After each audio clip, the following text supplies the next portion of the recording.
Welcome to Exploring Parables. In this episode, we'll be looking at the parable of the Good Shepherd. Just like with the parable of the sower, this is one of the 4 parables that recorded Jesus' explanation. It's important to understand the context that Jesus told each individual parable in. For the parable of the Good Shepherd, Jesus gave it to some Pharisees directly after calling them sinners because they claim they know the truth, when they really do not. A summary of the parable goes like this. A shepherd herds his sheep through the door. A thief breaks in. The sheep listens to the shepherd, not the thief. A hired hand sees a wolf and runs. Jesus then went on to explain this parable to them. The shepherd and the door are both Jesus, while the sheep are followers of God. Jesus did not interpret the meanings of the stranger or the hirelings, but we know that they are ignorant leaders and greedy leaders. By context, we know that the thieves are maliciously bad persons. We can make this into a chart. We see that Jesus didn't quite explain everything in this parable, so we had to interpret some things ourselves. Jesus directly says that he is the shepherd in this parable, not just once, but twice. I am the good shepherd, he says. He was so serious about this that he repeated himself twice. No one can deny this interpretation without denying Jesus himself. There is no other interpretation. Jesus' declaration that he is the shepherd makes sense. God said that he was going to set up one shepherd over them, and he shall feed them, and he shall be their shepherd. Jesus never states, implies, or infers, by metaphor or another way, that he is an animal of any kind. Instead, he always states that he is the shepherd. This is consistent throughout all his sayings in the canonical Gospels, although some authors and a few people in the Gospels do occasionally call Jesus a sheep or a lamb. Jesus takes the role of being a shepherd seriously. It is a role he does not think we can handle. If Jesus thought we could be a shepherd, then he would not dissuade people from calling us rabbi, father, or master. In the first and third verses, Jesus says that he is the master, directly implying that we cannot be. And if we cannot be a master or a rabbi, then how can we accept such a position as shepherd or pastor? Jesus laid his claim to this position, and we should not take it from him. It is as Jesus said in this parable, I am the good shepherd, and know my sheep, and am known of mine. If we claim Jesus' title, we risk taking away his sheep from him by making them unknowing of him, and Jesus unknowing of them. As it turns out, Jesus is not only the shepherd, he is also the door. Jesus interprets himself as the door by saying, I am the door. By me, if any man enter in, he shall be saved, and shall go in and out and find pasture. With such a plain declaration, no one can deny Jesus his position as the door in this parable. And this makes sense. Jesus repeats a claim here that he states elsewhere many times, namely, that he is the way, the truth, and the life. No man cometh unto the Father, but by him. Just as a door provides access to a room, it is Jesus that provides access to God and life. The only thing for us to realize about this is that when Jesus says he is the only way, he means it. He constantly tells his audience not to listen to other people, saying, Then, if any man shall say unto you, Lo, here is Christ, or there, believe it not. Wherefore, if they shall say unto you, Behold, he is in the desert, go not forth. Behold, he is in the secret chambers, believe it not. For many shall come in my name, saying, I am Christ, and shall deceive many. For there shall arise false Christs and false prophets, and shall show great signs and wonders. Coincidentally, these things are true of the self-proclaimed apostle Paul, or of the light he saw in the wilderness. Paul saw a light that he thought was Jesus in the desert outside Damascus. The light claimed to be Jesus, and Paul performed signs and wonders. Jesus used a simile to tell us that everyone will see him when he returns. For as the lightning that lighteneth out of the one part under heaven shineth unto the other part under heaven, so shall the Son of Man be in his day. Jesus will be coming with the clouds. Ye shall see the Son of Man sitting on the right hand of power, and coming in the clouds of heaven. Yet when the self-proclaimed apostle saw Jesus, he never saw clouds. He either saw Jesus alone and became blind, the men Paul was traveling with also saw the light, but only he was blinded, or everyone saw, but Paul was not blinded. And if Jesus appeared in front of Paul, then Jesus made himself out to be a liar, since the entire world did not see him. In fact, Paul might not have even seen a person, as he only recounts there being a light. Yet Paul was claiming Jesus was there in the wilderness outside Damascus, just as Jesus predicted people would say. Luckily, though, Jesus did not say Paul was the door, but that he, Jesus, was. If Jesus wanted someone to teach his teachings after his departing, he would name them and directly tell them to. Jesus would not completely ignore the subject, so it could be a surprise when a random person said he was acting on Jesus' orders. For those that believe that the self-proclaimed apostle taught the same things as Jesus, they can ignore Paul and focus on the door. If Paul and Jesus teach the same thing, then what is the need for Paul? It is the door that leads to life. So we can discount Paul, even if he is a genuine apostle. There's one more important thing to note about Jesus being both the door and the shepherd in this parable. It means that when we interpret other parables where Jesus' interpretations are not recorded, we need to be mindful that there is not necessarily a one-to-one relation between symbol and meaning. Multiple symbols can have the same meaning. Jesus does not directly state who the sheep are. Instead, we must infer this. Luckily for us, this interpretation is very simple. The sheep are God's children. And much like sheep, God's children need a shepherd because they scatter without one and cannot protect themselves. Truly, people are more like sheep than any other animal. Without Jesus directly telling us what the sheep symbol meant, we are free to think about other meanings for the sheep. However, nothing else makes sense. Jesus came for his people and the sinners. When he found other people of faith, he also invited them in. This shows that followers of God are a proper interpretation for sheep because they would be the other sheep in Jesus' saying, "And other sheep I have, which are not of this fold, them also I must bring in.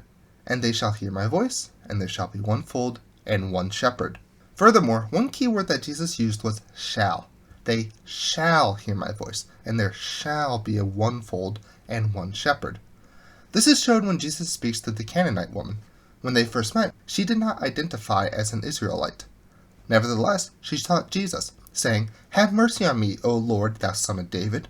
And Jesus replies by saying he was not sent, but unto the lost sheep of the house of Israel. He even called her a dog by metaphor. It is not meet to take the children's bread and cast it to the dogs. Yet, due to her faith, Jesus accepted her as one of his own and healed her daughter. She was a dog, but became a sheep. Another example of other sheep include the Roman centurion. The centurion's servant was sick and begged Jesus to heal him. When Jesus said that he would come and heal him, the servant said, "No. I believe that if you say he is healed, he is healed." To this, Jesus responded, "Verily I say unto you, I have not found so great faith, no, not in Israel, and I say unto you, that many shall come from the east and west, and shall sit down with Abraham, and Isaac, and Jacob, in the kingdom of heaven. But the children of the kingdom shall be cast out into outer darkness, there shall be weeping and gnashing of teeth." By saying that the centurion had greater faith than any Jesus had found in Israel, then saying that many in Israel, the children of the kingdom in the passage, implied that this man would eat with the patriarchs in the kingdom of heaven. That would qualify the centurion as a sheep. The identification of followers of God as sheep are all throughout the whole Bible.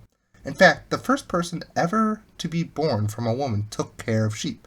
God refers constantly to his people as sheep in prophecy. Jesus also refers to his followers as sheep. When instructing Simon to take care of them, Jesus said, "Simon, son of Jesus, lovest thou me?" Simon replied, "Yea, Lord, thou knowest I love thee." Jesus said unto him, "Feed my sheep." Jesus only says this about the stranger. "And a stranger they will not follow, but will flee for him, for they know not the voice of strangers." In real life, the same is true about sheep. They flee from people they do not know. This is also true of the followers of God. They do not follow the strange new prophets that have shown up over the centuries. These leaders teach unknown things to the sheep, and so the sheep flee from them. Not all of them do it in malice, though. Many of them truly believe that what they are teaching is true. Thus, the stranger is merely an ignorant person who may be trying to help, but does not know that Jesus means it when he says that there shall be one fold and one shepherd. It is conceivable that if a person does not know much about sheep, they may try to help. For instance, if a man sees a dozen sheep and decides that they are thirsty, he may lead them to a running river only for the sheep to walk in and drown. The man intended to do good, but due to his ignorance, he killed several sheep. Such a man would be a stranger. This interpretation makes sense. However, due in part to the stranger only being in one verse of the parable, there is plenty of room for other interpretations. We have found that none of them make much sense in the greater context of all of Jesus' sayings, and so we believe that the stranger is just an ignorant leader. King Solomon once wrote, "There is a way which seemeth right unto a man, but the end thereof are the ways of death." This is why we, as sheep, need to ignore strangers. They may seem right, they may seem to tell the truth, but ultimately they will lead to death. God said he would give us one shepherd, and he has. We only need to follow him. Keeping this in mind, we should seek Jesus, and not secondary sources of information like this video. It is far better for you, the viewer, to open the Gospels and read what Jesus said than it is for you to listen to me. However, you are here and I recorded this. So let's continue. Throughout the centuries, There have been many pastors, prophets, or apostles that have shown up and tried, as Jesus predicted, to seduce even the elect. We will only mention one, the self-proclaimed apostle. This man's writings are featured in the New Testament, yet he killed followers of Jesus just as the Pharisees' fathers killed the prophets. He was a Pharisee who never recanted, even though Jesus said, "Take heed and beware the leaven of the Pharisees," and constantly called them hypocrites. Jesus supposedly blinded him, yet Jesus claimed that providing sight is one sign of him to John's disciples. Jesus even questions that, when the Son of Man cometh, shall he find faith on the earth? There are billions of proclaiming Christians on the earth. There must be something to either eliminate these billions of Christians, or to make them have faith in something other than what Jesus said. For these reasons, we state that the self-proclaimed apostle, Paul, is the stranger most responsible for tripping up the most people. Luckily, throughout history, there was a tiny elect that did not believe him, but tried to lead us to Jesus and follow the narrow path into life. Jesus says this about the hirelings, "But he that is a hireling, and not the shepherd, whose own the sheep are not, seeth the wolf coming, and leaveth the sheep, and fleeth, and the wolf catcheth them, and scattereth the sheep. The hireling fleeth, because he is a hireling, and does not care for the sheep." It is very clear that the hireling only cares for money until trouble comes. This is just like many Christian pastors who do it for a living, and when trouble comes, they stop. Why would they stop even if they become poor, men revile them, or even if their lives are threatened? It is because they do not care for the sheep. While there is some wiggle room for interpretation, this is the plainest interpretation, and it makes perfect sense. A worker rarely cares if their business does bad, and does not pay the cost of the building if it burns down, but the owner is concerned about both things more than the money he brings in. This interpretation need not be elaborated on any further. Most of what has been said about Jesus being the shepherd and not following strangers applies here too. Just as we should ignore strangers and follow Jesus the Good Shepherd, so too should we ignore hirelings and follow Jesus the Good Shepherd. This is very simple. Jesus said it best. "The thief cometh not, but to steal, and to kill, and to destroy." We call these maliciously bad people, because unlike the stranger and the shepherd, they want to harm the sheep. The stranger likely wants to help, and the hireling just wants money from the owner of the sheep, but the thief wants the sheep dead or killed. Our interpretation is very broad, but it cannot be narrowed down any further. To say that one specific group of persons, such as proselytizing atheists, are the thieves who are trying to steal the sheep and bring them into their own fold, would be to deny another group of persons, such as militant Muslims, their role in trying to kill the sheep. Thus, this is the best we can do. If you're able to view this video, you're likely aware of many religious groups that try to hammer down Jesus' words. They do this to steal the sheep into believing what they believe. There's not much more to be said about stealing sheep. However, we cannot ignore the fact that Jesus said that these people also come to kill and to destroy. There are simply some places that you cannot walk in as a loud proclaiming Christian unless you are intending to die a martyr's death. In most other places, there is severe persecution for not believing the state religion, which, when enforced, is almost never any version of Christianity. Really, it is Western society that is the oddity for allowing us to proclaim our religion as whatever we want. This should not come as a surprise. As time goes on, we should expect more thieves and more persecution. Jesus told us that we shall be hated of all nations for his name's sake. Jesus also said, "Yea, the time cometh, that whosoever kill you will think that he doeth God's service. And these things will they do unto you, because they have not known the Father nor me." However, Jesus explicitly says that he will give us the words to speak in these situations. These will probably be the most persuasive words ever spoken since the time when Jesus walked on the earth. And we should not fear for our lives, because Jesus said, "He that loseth his life for my sake shall find it." Overall, the parable of the Good Shepherd is a very simple parable. Even if the long descriptions of each individual symbol make it seem complicated. Jesus takes care of his people. Strangers, hirelings, and thieves do not. This parable is an assurance of his love for us. This parable also goes into some ways that Jesus takes care of us. He's willing to, and did, lay down his life. He is the door that leads us to life, lets us know that there are other sheep we might not initially recognize, and reassures us that he knows us, and we know him. I hope you enjoyed this video. I'm Sam from DudeJesusWord.com, and if you're interested in learning more, you can check out the website. You can also see a playlist of all the parables in the description below.